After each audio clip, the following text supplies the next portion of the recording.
아멘. 네, 오늘 말씀은 에브라임의 교만한 면류관이요. 1절 말씀인데 우리 다 같이 한번 읽겠습니다. 시작. 에브라임의 술 취한 자들의 교만한 면류관은 화 있을진저 술에 빠진 자의 성 그 영화로운 관같이 기름진 골짜기 꼭대기에 세운 성이여 세잔에 가는 꽃 같으니 화 있을진저. 아멘. 에브라임의 교만한 면류관이요. 여기 술 취한 자들의 교만한 면류관은 화 있을진저. 쇠잔에 가는 꽃 같으니 화 있을진저. 이렇게 말씀했는데 오늘 에브라임의 교만한 면류관에 대해서 말씀을 증거하겠습니다. 우리가 지금 계속 이사야서를 보는데 크게는 이사야서의 말씀이 심판과 회복, 구원에 대한 말씀입니다. 계속 이렇게 반복해서 말씀을 드리는데 우리가 잊어버리시지 않겠죠. 그래서 1장부터 39장까지 이제 구약, 마치 구약 성경이 창세기부터 말라기까지 39권이죠. 이 부분에 대해서는 이제 대체적으로 이제 심판에 대해서, 물론 거기 이제 회복에 대한 말씀도 있지만 전체적인 맥락은 이제 심판에 대한 말씀이고, 그리고 40장에서 66장까지는 이제 마치 이제 신약 성경처럼 회복과 이제 구원에 대한 말씀입니다. 자, 그래서 우리가 지난 27장까지의 말씀이 대체적으로 이제 열방 나라에 대한 이제 심판이었다면, 물론 이제 이스라엘에 대해서, 유대에 대해서 이제 징계에 대한 말씀도 있었지만 대체적으로 27장까지는 이제 열방 나라들에 대한 심판이었다면, 오늘 28장부터 이제 35장까지는 이스라엘 백성, 즉 하나님의 백성에 대한 이 징계와 이 심판의 말씀을 아주 자세하게 이제 기록이 되어 있습니다. 자, 그래서 특별히 이제 오늘 본문 말씀도 이것이 이제 이스라엘 백성들의 타락에 대해서 하나님이 징계하시고 심판에 대한 말씀이지만, 근본적으로는 이 타락한 이 성도들에 대한 말씀이다라고 볼 수 있겠습니다. 오늘 보면 에브라임의 술 취한 교만한 면류관은 화 있을진저라고 했는데, 이 에브라임이 누구겠습니까? 이 에브라임이 누구신지는 우리가 잘 알고 있죠. 이 북왕국 이스라엘을 이 대표하는 이 지파가 에브라임 지파입니다. 10지파가 있는데, 그 가운데 이 에브라임 지파가 이 대표하는데, 그래서 그 북왕국 이스라엘을 전체적으로 에브라임 이렇게 부르기도 합니다. 거기 수도가 이제 사마리아가 이제 거기 수도거든요. 그래서 또 다른 말로는 이제 사마리아인 사마리아 이렇게도 부르는데, 자, 여기가 이제 지형적으로는 그에 비해서 이제 남유다는 이제 두 집밖에 없죠. 그리고 이 남쪽은 굉장히 산악 지형이 많이 있습니다. 산악 지형. 그래서 비교적 이제 방어에는 굉장히 유리한 지역이다라고 볼 수 있는데, 반면에 이제 북이스라엘 쪽은 물론 골짜기도 있지만 이 큰 이 평지가 있고 또 10지파가 되니까 굉장히 넓죠. 그래서 그 지역에 이 농업과 무역이 잘 발달되어 있고, 또한 이 경제적으로 그러니까 남쪽보다는 북쪽이 좀 살기 좋은 그러한 지형이다라고 생각하시면 됩니다. 그리고 굉장히 이 풍성한 삶을 누리며 또 이렇게 잘 되고 뭔가 일이 잘 되고 또 이렇게 번영하는 가운데서 그것을 자랑하던 그러한 곳이었다. 북왕국 이스라엘. 그러니까 유다는 두 지파, 거기는 10지파나 되고, 여러모로 볼 때 그 당시 북왕국 이스라엘은 굉장히 잘 살고 또 나름대로 좋은 것이었다.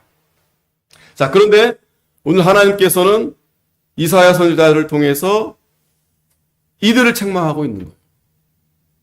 에브라임을 지금 책망하고 있는 겁니다. 화 있을진저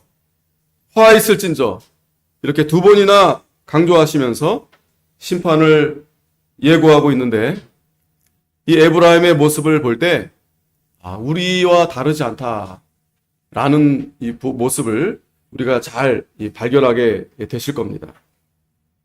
물론 에브라임에게만 말씀하시는 것이 아니고 모든 시대에 살아가는 이 하나님의 백성들에게 주시는 이 경고의 말씀인데, 특별히 방금도 말씀드렸지만 이들의 모습이 우리와 너무나도 닮아 있다. 너무나도 닮아 있다.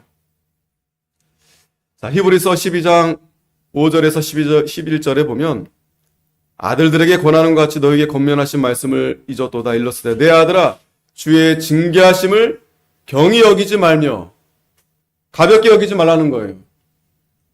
하나님이 징계하시는데 이것을 가볍게 여기지 말고 또 꾸지람 받을 때 낙심하지 말라는 겁니다. 사실은 지금 하나님이 저와 여러분들에게 이 책망하는 말씀이 될 수 있어요. 여러분들이 한 주간 누구에게 뭐 책망 들어 보신 분, 물론 이제 뭐 직장 생활에서 들을 수도 있겠고, 또 가정에서 우리 자녀들은 부모님에게도 또 선생님께 듣기도 하겠지만, 그러나 사실은 나에게 정말 필요한 그러한 책망과 그러한 질책은 받기가 어려울 거예요. 그러나 이 시간에 하나님께서 아들에게 권하는 것처럼 우리에게 징계하신다는 거예요. 이걸 가볍게 여기지 말라는 겁니다. 우리가 뭐 징계를 안 받을 만큼 잘하면 얼마나 좋겠어요. 그죠? 아이고, 칭찬만 받고, 잘했다. 너 열심히 했다. 최고다.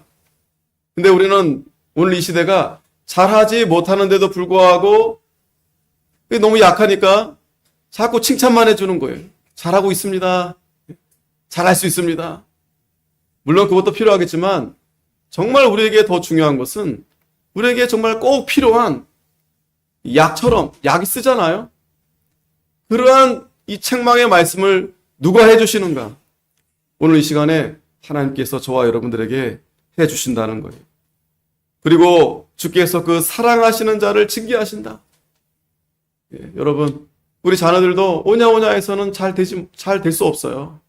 물론 간혹 그런 자녀들 있겠지만, 그러나 그럼에도 불구하고 성경에서는 근실히 징계하라 있고, 또 초달, 매를 들지 않으면 그 자식은 망하는 거예요. 너희가 참음은 징계를 받기 위함이라 하나님이 아들과 같이 너희를 대우하시나니 어찌 아비가 징계하지 않는 아들이 있으리요. 징계는 다 받는 것이거늘 너에게 없으면 사생자요 참 아들이 아니니라. 우리가 거듭 이렇게 훈계의 말씀을 들으면서 오늘 또 좀 말씀이 무겁겠다. 물론 내가 잘못한 것이 있지만 그래도 좀 위로받고 싶고 좀 부족하지만 그래도 잘한다 칭찬받고 싶고, 그래 너 꼭 필요한 사람이야, 넌 할 수 있어, 너 하면 돼, 그러한 말씀보다 하나님 나에게 이렇게 눈물 정말 쭉 빼도록 이렇게 하나님이 징계하시는 그런 말씀인데, 여기 보면 징계는 다 받는 게 아니다 그랬어요. 징계가 없으면 사생자, 버린 자식이다. 참아들이 아니다. 그리고 물론 징계가 당시 받을 때는 즐겁지 않죠. 무겁고 마음이 씁쓸하고 또 눈물도 나기도 하고. 그런데 그로 말미암아 연단한 자에게는 의의 평강한 열매를 맺는다.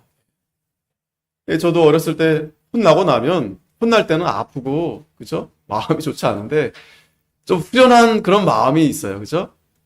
혼나고 나면 그래 내가 이거 부족했지, 앞으로 내가 잘해야 되겠다. 그걸 아주 잘 깨닫게 되죠. 그렇게 해서도 내 부족함이 좀 이렇게 덮어지고 자라날까 말까인데, 그런 것이 없다면 분명히 하나님 말씀해 주시는 거예요. 아들이 아니다. 아들이 아니다. 그렇기 때문에 부모들이 자녀들에게 근실히 징계하고, 교회에서도 마찬가지입니다. 하나님께서 물론 우리에게 위로와 좋은 말씀도 있겠지만, 그러나 무엇보다도 하나님께서 우리에게 이 징계에 대한 말씀을 하실 때 우리가 겸손한 마음으로 하나님의 감동으로 이 말씀을 잘 받아야 되겠습니다. 잠언에도 3장 11절에 내 아들아 여호와의 징계를 경히 여기지 말라, 그 꾸지람을 싫어하지 말라. 싫어하지 말라. 근데 오늘날 싫어하니까 사람들이 교회 잘 안 가죠. 그리고 재미없는 교회는 잘 안 가죠. 또 그냥 듣기 싫은데 또 같은 말 또 한다. 그래요. 저 잘 못해요. 그런데 그렇다고 그렇게 무거운 말씀을 주면 그게 됩니까? 잘한다, 잘한다 하고, 예? 할 수 있다 하고 그렇게 말씀해 주셔야지. 위로해 주시고 또 복을 받는다 해야지. 그러나 성경은 그 꾸지람을 싫어하지 말라는 거예요. 대저 여호와께서 그 사랑하신 자를 징계하시기를 마치 아비가 그 기뻐하는 아들을 징계함과 같이 하시느니라. 여기 계속 반복되는 말씀이 있어요. 아버지가 자식을 징계하듯이.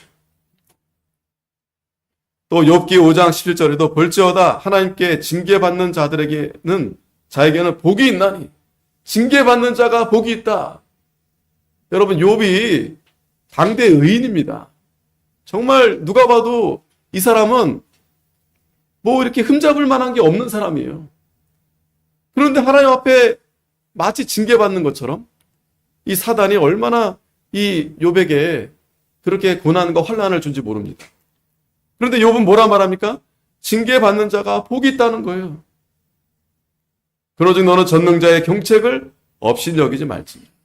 하나님은 아프게 하다가 싸매시며 상하게 하시다가 그 손으로 고치시나니 6가지 환난에서 너를 구원하시며 7가지 환난이라도 그 재앙이 내게 미치지 않게 하시며 기근 때에 죽음에서 전쟁 때의 칼 권세에서 너를 구속해 주신다.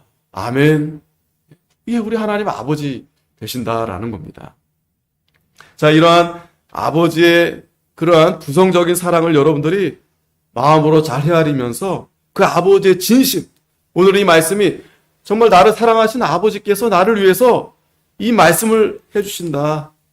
우리가 이 말씀을 잘 경청하고 잘 들어야 되겠습니다. 3가지로 말씀을 증거하려는데, 첫 번째 1절에서 4절 말씀에 이 술에 취한 교만한 자들에게는 화 있을 것이다 라는 말씀이에요. 술에 취한 이 교만한 자들에게는 이 화 있을 것이다. 즉 이 교만한 에브라임에 대한 이 심판의 말씀인데, 1절에 보면 에브라임의 술 취한 자들의 교만한 면류관은 화 있을진저 술에 빠진 자의 성 곧 영화로운 관같이 기름진 골짜기 꼭대기에 세운 성이요 쇠잔에 가는 꽃같이 화 있을진저. 이렇게 화 있을진저 이 2번이나 이렇게 강조하고 있습니다. 이들의 문제는 여기 잘 기록되어 있죠. 이 술 취함과 교만함입니다. 술 취함과 교만함. 자, 이 사마리아에 있는 이 성은 아방에 붙인 이제 오므리 이 왕 때 이제 세워진 이 도성인데 굉장히 아름답게 지었어요. 이 비옥한 골짜기 끝부분의 그 언덕 같은 봉우리에, 그래서 여기 영화로운 관같이 이렇게 있잖아요. 영화로운 관같이 기름진 골짜기 꼭대기에 세운 성. 그렇게 정말 누가 봐도 빼어나고 정말 아름답고 그러한 이 성이었는데, 그 성이 지금은 어떻게 되어 있는가 하면 술에 빠진 성이 되었고 결국 쇠잔에 가는 꽃과 같이 되었다라는 거예요. 어느 나라 어느 시대나 이 교만하면 또 방탕하면 결국 망하게 됩니다. 이 노아 시대, 뭐 소돔 고모라 시대 대표적으로 망하게 되어 있습니다.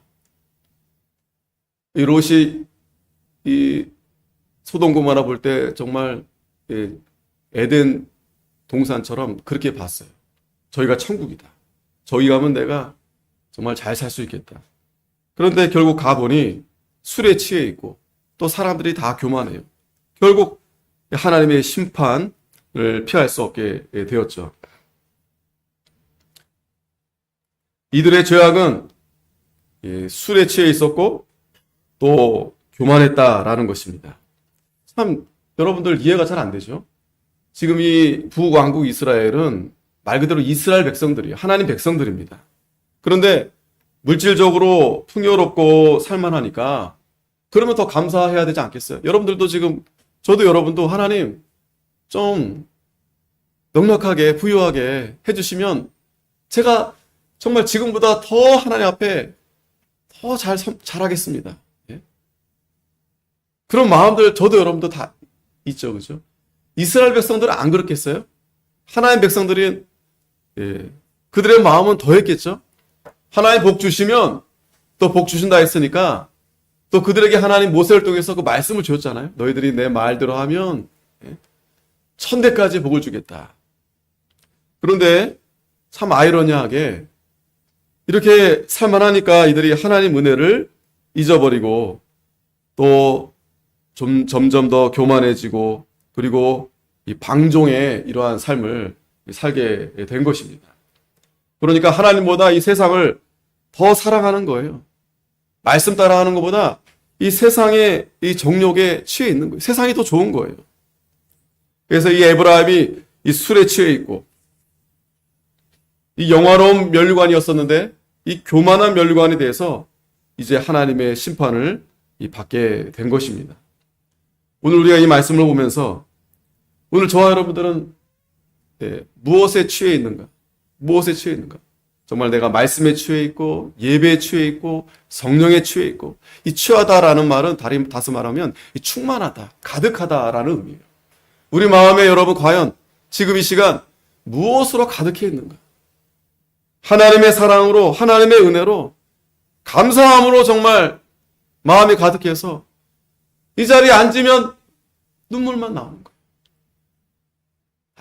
참 감사하다. 참 나 같은 죄인인데 하나님의 은혜로 이렇게 좋은 곳에서 잘 살게 해주셨는데 참 너무 감사하다. 그렇지 않으면 내 마음에 세상으로 가득해서 여전히 채워지지 않아요. 그러니 마음에 늘 불평과 원망이 끊이지 않습니다. 왜 하나님 아직도 저에게 이러한 시련을 주십니까? 제가 도대체 뭘 잘못했습니까? 왜 나만 이렇게 힘들고 어렵고 왜 나만 이렇게 안 됩니까? 하나님 안 믿는 저 이방 사람들은 잘 먹고 잘 살고 하는 것마다 잘 되는데 왜 나는 이 모양입니까? 그 말은 뭐예요? 내 마음이 그 술에 취해 있는 거예요. 세상에 취해 있는 거예요. 그러니 술에 취한 자들처럼 우리 몸과 마음을 제대로 가누지 못한 채 우리가 바르게 하나님 가라 하는 그 길로 가야 되겠는데 엉뚱한 길로 가고 있는 거예요. 망하는 길로 가고 있는 겁니다.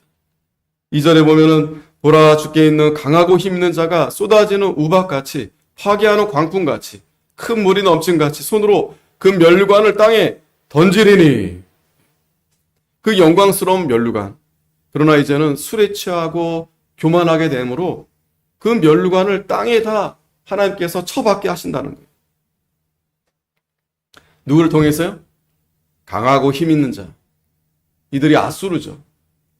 이들이 쳐들어오는데 쏟아지는 우박같이 파괴하는 광풍같이 큰 물이 넘친같이 그렇게 북왕국 이스라엘 유다도 마찬가지죠. 타락한 하나님의 백성들 술에 취해 있고 교만한 자들 그 영광스러운 면류관이 땅에 그저 처박히게 된다는 겁니다. 또 3절에 에브라임의 술 취한 자들의 교만한 면류관이 발에 밟힐 것이다. 아주 비참하게 된다라는 거예요. 우리가 잘 기억해야 됩니다.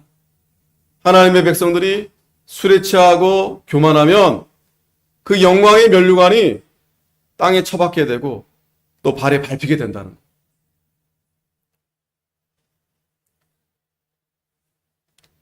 그렇기 때문에 하나님 지금 저와 여러분들에게 말씀해 주시는 거예요. 그리고 4절에 그 기름진 골짜기 꼭대기에 있는 그의 영화가 쇠잔에 가는 꽃이 여름 전에 처음 익은 무화과와 같으리니 보는 자가 그것을 보고 얼른 따서 먹으리라. 이 무화과가 이제 이스라엘의 대표적인 그 열매거든요. 또 잘 열립니다. 보통 이제 9월, 10월 이제 가을에 열리는데 이게 어떤 열매가 6월에 일찍 열리는 게 있어요. 근데 이게 너무 맛있으니까 그 일찍 열리는 것이 그냥 기다려지는 게 아닙니다. 무슨 말씀인지 알겠죠? 그 열리면은 그냥 그 맛있는 거 그 무화과 얼마나 달고 그죠? 침이 꿀것 같이 그 다른 열매니까 그게 열렸다 하면 따먹는 건데 보통 9월 달에 이렇게 열려야 되는데 가을에 열려야 되는데 여름에 그게 어느 정신 못 차리는 그 무화과 나무가 열리는 거예요. 그럼 그걸 그냥 얼른 따먹는다는 거, 얼른 따먹힌다라는 거예요. 그와 같이 속히 따먹히게 된다라는 거예요. 결국 이 사마리아 이 도성이 기름진 그 꼭대기에 서 있게 됐는데 아까 1절 말씀처럼 쇠잔에 가는 꽃처럼 속히 무너지게 된다. 얼른 따먹는다는 말씀은 속히 무너지게 된다라는 거예요. 그 이유가 술에 취해 있고 교만하기 때문에 속히 망하게 된다라는 거예요. 오늘 우리도 지금 이 풍요로운 세상에 정말 하나님 앞에 감사하고 하나님의 은혜를 잊어버리지 않아서 오늘 이렇게 나와서 하나님 앞에 예배를 우리가 드리고 있는 거죠. 그러한 마음을 우리가 하나님 앞에 나와야 되겠죠. 하지만 그렇지 않은 가운데서 우리가 여전히 마음에 불평과 원망이 가득하며 또 세상의 것으로 가득 채워진 채 그저 이 자리가 감사의 자리고 영광의 자리가 아니라 정말 이 불평과 원망, 형식적인 그러한 자리가 되어진다면 결국 이 하나님의 징계를 피할 수 없다라는 거예요. 이스라엘 백성들이, 북이스라엘 백성들이 받는 이 징계가 오늘 저와 여러분들이 이러한 이 징계를 똑같이 받게 된다라는 겁니다. 이번에도 몽골에 다녀오니까 크게 조금 달라지긴 했는데 그렇게 빠르게 변화될 것 같지는 않더라고요. 그래도 우리나라 여러 가지 벤치마킹 해가지고 하려고 애를 써요.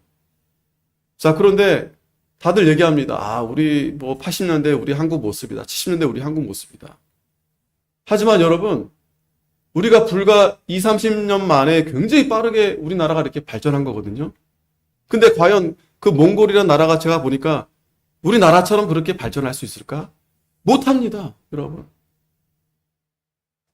CU 있고, 편의점 있고, 다 갖다 그렇게 하지만, 그렇게 될 수가 없어요. 부정적으로 제가 그 나라에 대해서 비관적으로 말씀드리는 게 아니고, 근본적으로, 물론 하나님의 은혜도 있겠지만, 거기는 자유민주국가가 아니에요. 물론 어느 정도 자유는 있지만, 이 사람들이 그 마음이 사회주의, 공산주의, 이것이 아주 깊이 막 박혀있기 때문에,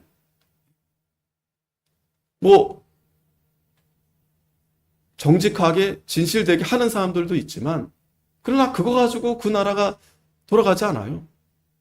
뒤에서 이렇게, 뒷거래가 있고.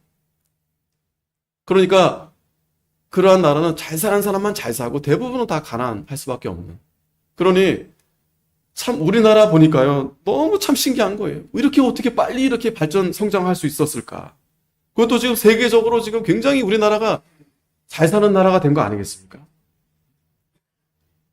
하나님의 은혜로 이 땅에 선교사들을 보내주셔서 그 말씀의 씨앗이 뿌려져서 교회가 세워지고 학교가 세워지고 또 거기서 성도들이 은혜 받고 또 힘을 내서 여러분 놀라운 것은요 우리나라 그때 한국 교회사 역사를 보면 그때 처음 목사 안수 받고 처음 그렇게 받은 사람들이 어떤 마음이었냐면 그 당시 우리나라가 발전되고 변화된 게 아니잖아요. 그런데 그분들이 몇 명 안 되는데 이 복음을 우리나라보다 더 가난한 나라에 가서 내가 선교해야 되겠다. 그 나라에 가서 복음을 전해야 되겠다. 그러한 하나님이 은혜와 감동을 주시니 하나님이 이 나라 복을 안 주시겠어요? 그저 받기만 하고 그저 나만 배부르면 되고 그냥 나만 잘 살아야 되겠다. 그러면 하나님이 복을 줘도요. 그 복이 한계가 있어요. 그런데 우리나라는요. 우리나라에서 그 목사 안수 받고 그 몇 분들이 처음 7분인가밖에 안 돼요. 처음에. 근데 그분들이 한국에서 교회를 세우고 학교 세우고 잘 이렇게 해야 되겠다가 아니라 다른 세계의 열방의 땅끝까지 가야 되겠다. 그러한 마음, 그러한 감동을 주시니 그러려면 하나님이 이 나라에 복을 주셔야 되지 않겠어요? 그래서 지금도 이 작은 나라가 정말 세계 선교에 굉장히 힘쓰는 나라 중에 하나, 이 바로 대한민국이다라는 거예요. 그러니까 그만큼 하나님이 참 우리나라에 복을 많이 주셨다. 그런데 그랬었는데 물론 지금도 그러고 있지만 그러나 우리 자신 저와 여러분들을 우리가 살펴볼 때, 또 한국의 지금 많은 교회들의 모습을 우리가 지켜볼 때, 과연 우리가 지금 안일주의와 또 방탕과 행락주의에 빠지고 있지 않은가? 전문가들이 다 얘기합니다. 뉴스 보면은, 뭐 전문가 패널 보면 우리나라에 대해서 좋게 전망을 하지 않아요. 그죠? 저출산에다가 뭐 여러 가지 뭐 경제 뭐 여러 가지 지금 이제 곧 불과 2, 30년 후에 아니 뭐 하여튼 얼마 있으면 이 한국이 참 굉장히 큰 위기가 올 거다. 그들이 뭐 하나님 믿는 사람 뭐 있겠지만 안 믿는 사람들이 그렇게 전망합니다. 현실적인 전망. 하물며 우리 하나님 말씀 깨어있는 저와 여러분들이 이 시대를 우리가 잘 분별하고 있는가? 아, 잘 될 거야. 걱정하지 마. 우리가 정말 제대로 이 세상을 말씀대로 잘 분별하고 있는가? 아니면 여전히 에브라임처럼 술에 취하고 교만한 가운데에서 이제 곧 망할 건데 망할 것도 모르고 그렇게 흥청망청 우리가 살고 있지는 않은지. 자, 그럼에도 불구하고 두 번째 5절에서 6절 말씀 보면 그럼에도 불구하고 신실한 하나님께서 우리에게 권고의 말씀을 주시는 거예요. 5절에 다 같이 한번 읽겠습니다. 시작. 그날에 만군의 여호와께서 자기 백성의 남은 자에게 영화로운 면류관이 되시며 아름다운 화관이 되실 것이다. 아멘. 자, 하나님께서 앞에서 징계의 말씀을 해주셨는데 그 목적은 언제나 돌아오라는 거예요. 술에 취해 있지 말라는 겁니다. 교만하지 말라는 겁니다. 돌아오라고 우리에게 말씀을 주시는 거예요. 그리고 이 세상의 면류관은 결국 다 썩어지고 사라지고 마는데 하나님이 주시는 면류관은 영원하다라는 거예요. 그 면류관이 참된 면류관이고 우리의 명예가 된다라고 말씀을 해주시는 거예요. 이것은 다시 말하면 하나님의 임재와 보호와 구원에 대한 이 표징을 우리에게 말씀해 주시는 거예요. 그러니까 하나님의 징계와 이 심판 가운데 우리가 하나님을 바라봐야만이 우리가 살 수 있다라는 거예요. 소망은 하나님께만 있다. 6절에도 재판석에 앉은 자에게는 판결하는 영이 되시며 성문에서 싸움을 물리치시는 자에게는 힘이 되시리로다. 하나님이 지혜와 능력을 주셔서 원수들을 이기고 승리하게 해주신다라는 거예요. 자, 그러니까 이 말씀은 여호와께서 누구에게 권고해 주시는가 하는 말씀인가 하면 남은 자들에게 대한 이 권고의 말씀. 남은 자들에 대한 권고의 말씀. 이 남은 자들은 어떤 자들이에요? 물론 이제 하나님 앞에 열심히 말씀대로 나아가지만 그래도 때로는 지금 에브라임처럼 이렇게 술에 취하기도 하고 교만하기도 하고 잘못하기도 하죠. 그러나 하나님이 이렇게 징계했을 때 회개하고 돌아오는 자들이 남은 자들입니다. 남은 자. 이러한 자들에게 하나님이 권고해 주시고 위로해 주신다라는 거예요. 즉 하나님의 말씀을 듣고 이 시간도 저와 여러분들이 지난 한 주간 우리 마음이 세상에 취해 있고 교만했는데 이 시간 말씀 듣고 내가 참 바로 하지 못했구나. 내가 깨어있지 못했구나. 회개하며 하나님 앞에 나아가는 자들에게 하나님이 위로해 주신다는 거예요. 하나님 반드시 권고해 주신다는 거예요. 마지막으로 세 번째는 7절에서 13절인데 그러나 불순종하는 자들에게는 하나님 반드시 징계하시겠다. 심판하시겠다. 7절에 그리하여도 이들은 포도주로 말미암아 역걸음치며 독주로 말미암아 비틀거리며 제사장과 선지자도 독주로 말미암아 역걸음치며 포도주에 빠지며 독주로 말미암아 비틀거리며 환상을 잘못 풀며 재판할 때 실수하나니. 자, 문제는 여기 보면 자, 북이스라엘에 대한 앞에서 이제 분명한 경고인데 문제는 유다.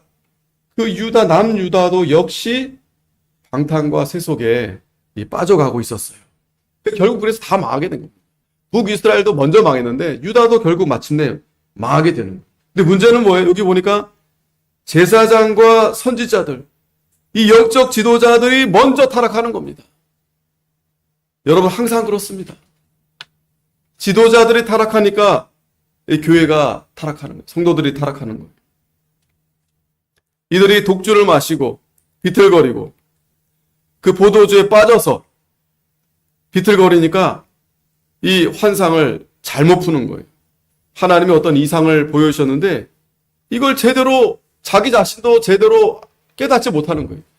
그러니까 하나님의 말씀을 전하는데 하나님이 감동을 주시는데 자기도 무슨 말인지 모르고 말씀을 전하는 거예요. 자기가 하고 싶은 말만 하는 거예요. 뿐만 아니라 재판할 때도 실수한다. 이 재판 잘해야 되겠잖아요. 근데 이것도 바로 하지 못하는 겁니다. 그래서 모든 상에는 토한 것, 더러운 것이 가득하고 깨끗한 곳이 없도다. 가장 거룩해야 되고 가장 깨끗해야 될 교회가 또 거기서 말씀을 선포한 하나님의 종들이 영적 지도자들이 더러운 걸 다 토해내니까 더럽다는 건 뭐예요? 마가복음 7장 20절에 보면은 그 사람 마음속에 악한 것이 더러운 거예요. 그러한 것들이 이 교회에서 흘러나오니까 사람들의 마음과 영이 더럽혀지는 거예요. 어느 시대나 이 교회가 타락하면 이제 결국 하나님의 심판이 임박했구나. 그래서 여러분 오늘날 교회들이 가장 문제가 뭐예요? 성도들도 그러면 안 되겠지만 하나님의 종들이 참 안타까운 그러한 참 모습들이 많이 비춰지고 있는 거 아니겠어요? 다르지 않습니다. 이 에브라임의 술 취한 이 지도자들과 다르지 않습니다. 그리고 그들이 이르기를 그가 누구에게 지식을 가르치며 누구에게 도를 전하여 깨닫게 하려는가? 젖을 떨어져 품을 떠난 자들에게 하려는가? 이 말은 뭐냐면 하나님은 안타까워서 이사야 선지자를 보내서 그들에게 말씀을 전하거든요. 근데 이들이 무시하는 거야. 네가 뭔데? 그리고 마치 유치하다라는 거예요. 젖먹이에게 얘기하듯이 지금 선지자 이사야를 보고 지금 손가락질하는 거, 조롱하는 거예요. 우린 그런 유치한 말 안 들어. 그러면서 대저 경계의 경계를 더하며 경계의 경계를 더하며 교훈의 교훈을 더하며 교훈의 교훈을 더하되 여기서도 조금 저기서도 조금 하는구나 하도다. 이 말이 뭐냐면 이사야가 하나님의 말씀을 전하는데 이들이 그걸 달게 받지 않고 마치 어린아이에게 말을 알려줄 때 그죠? 참새 짹짹 오리 꾀꾀 이렇게 유치하다라는 거예요. 물론 그렇게 말씀을 전하진 않았겠죠. 그러니까 마치 지금처럼 이렇게 말씀을 비유하자면 우리 목사님 맨날 똑같은 말씀만 한다. 그 말씀이 그 말씀이고 이거 다 아는 말씀인데 좀 새로운 말씀, 좀 재미있고 감동 있고 좀 귀가 열리고 마음이 번쩍 뜨 이런 말씀을 주셔야지. 그렇게 무시하고 하나님 말씀을 조롱하는 거예요. 그러나 문제는 어디 있는 거예요? 이사야 선지자가 지금 말씀을 잘 못 전한 거예요? 그렇지 않겠죠?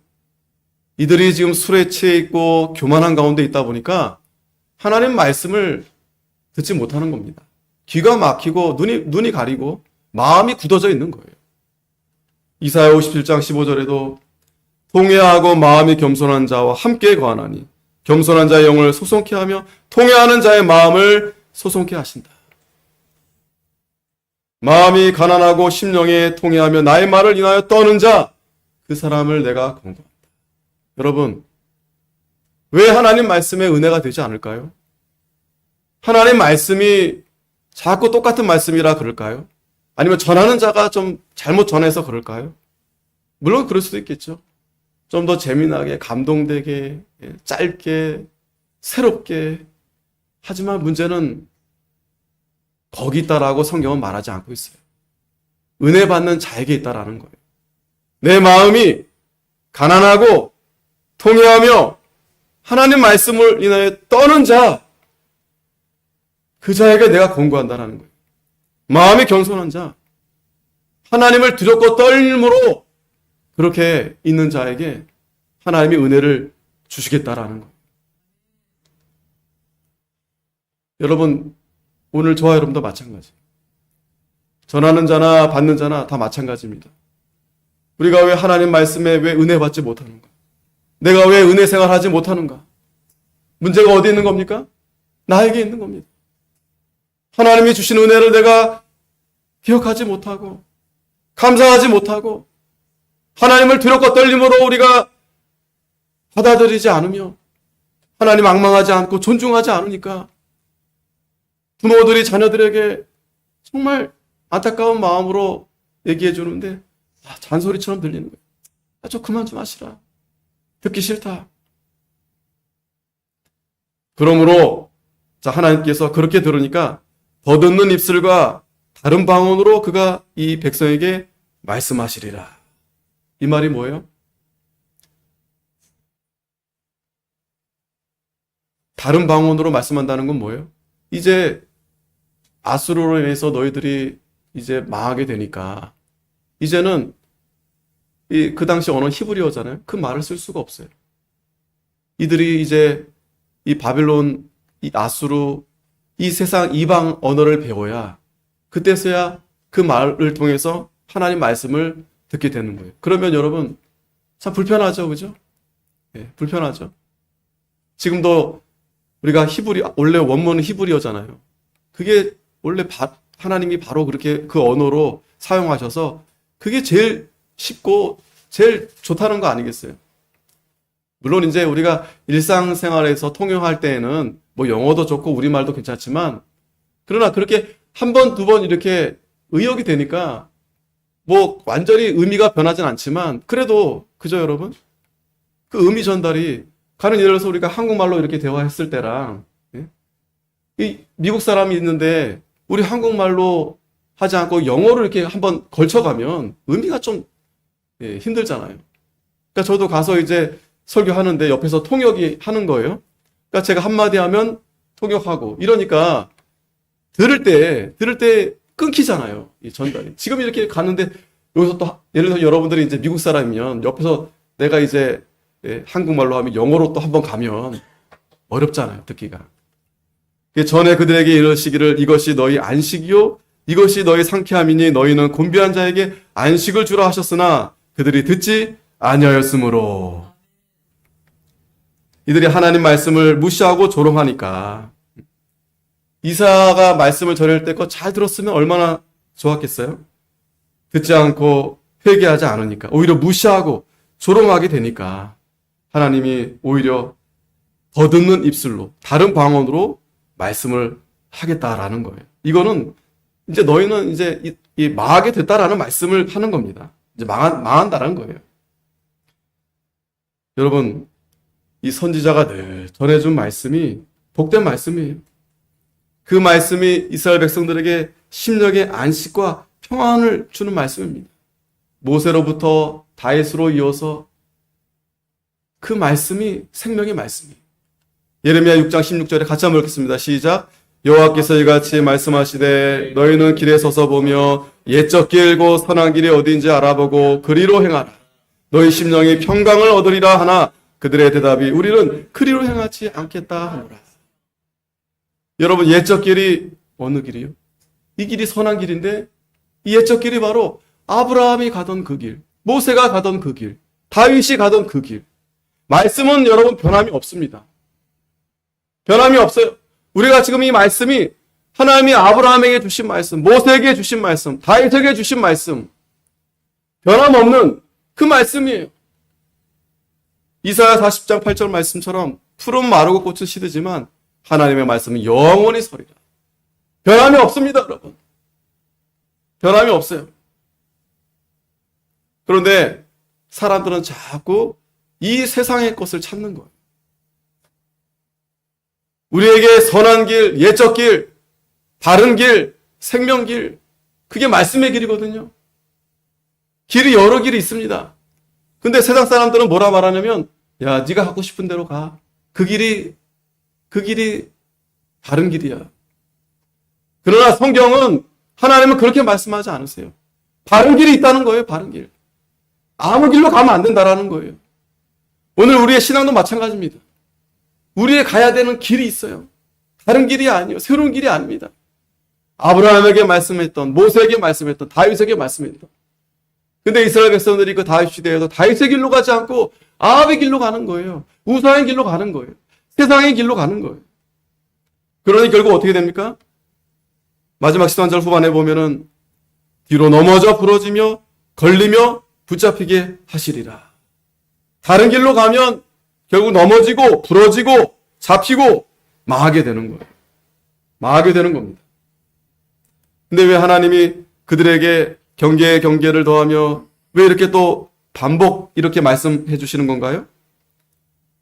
아까 이스라엘 백성들이 이사야가 말했을 때 경계에 경계를 더하며 교훈에 교훈을 더하며 이사야를 무시했잖아요. 이스라엘 백성들이. 근데 지금은 하나님이 그 불순종한 유대를 조롱하는 거예요. 너희들이 그때 무시했던 그 이사야의 말을 너희들이 듣지 않았지? 결국 너희들은 뒤로 넘어져 부러지고 뒤로 넘어지는데 부러지고 코가 깨지는 거예요. 걸리며 붙잡히게 된다. 망하게 된다라는 거예요. 이게 교만하고 어리석은 자들의 특징이에요. 하나님의 말씀을 무시합니다. 조롱합니다. 이게 완악한 마음이에요. 그래서 히브리서 3장 7절 13절에도 너희의 마음을 강팍해 하지 말아라. 이스라엘 백성들이 광야에서 마음이 강팍해서 하나님 말씀 듣지 않았어요. 항상 마음이 묘기 돼서. 오늘도 잘 보세요. 한 주간 우리 마음이 세상에 얼마나 묘를 받았는지 오늘 앉아서 하나님 말씀이 내 귀에 잘 들리는가. 그러면 내 안식에 들어오지 못한다. 오늘 여러분 얼마나 복된 날 아니겠어요? 하나님은 안식을 주시겠다는 거예요. 마음의 평강을 주겠다는 거예요. 그러므로 매일 피차 겉면에서 누구든지 죄의 유혹으로 강팍해야 됨을 면하라. 마음이 좀 강팍해야 되지 않도록 여러분. 네? 마음이 강팍해야 되면 하나님 말씀 들리지가 않아요. 은혜가 되지 않습니다. 왜 은혜가 안 됩니까, 여러분? 왜 은혜가 안 됩니까? 왜 감사하지 않습니까? 왜 마음이 기쁘지 않고 왜 마음이 근심 걱정에 가득합니까? 하나님이 어디 계신 겁니까, 도대체? 우리가 회개하고 정말 하나님 앞에 간절히 기도하지 않으므로 우리가 오늘 말씀처럼 첫 번째 술에 취해 있는 거예요. 마음이 교만해져 있는 겁니다. 반드시 하나님이 심판하십니다. 그러나 여호와께서 남은 자들은 곤고해 준다고 했어요. 오늘 이 시간도 하나님 불쌍히 여겨주십시오. 하나님 감사합니다. 그러한 자들을 곤고해 준다고 했습니다. 하지만 이 불순종한 자, 끝까지 말씀을 듣지 않은 자 반드시 망한다고 했습니다. 그 시대에 유대의 지도자들이 먼저 타락했다고 했어요. 교회가 타락했다고 했습니다. 오늘 우리의 모습과 다르지 않은데 오늘 이 말씀 우리가 잘 비추어서 정말 하나님이 주시는 은혜를 우리가 다 받아서 그 안식을 누리고 주여 어서 오시옵소서. 우리가 기쁨으로 주님을 맞이해야 될 터인데 우리가 오늘 이 말씀을 잘 명심해서 하나님 앞에 기쁨으로 나아가는 저희들이 다 될 수 있도록 다 같이 기도하겠습니다. 거룩하신 하나님 은혜 감사합니다. 에브라함이 술에 취해 있고 교만함으로 인해서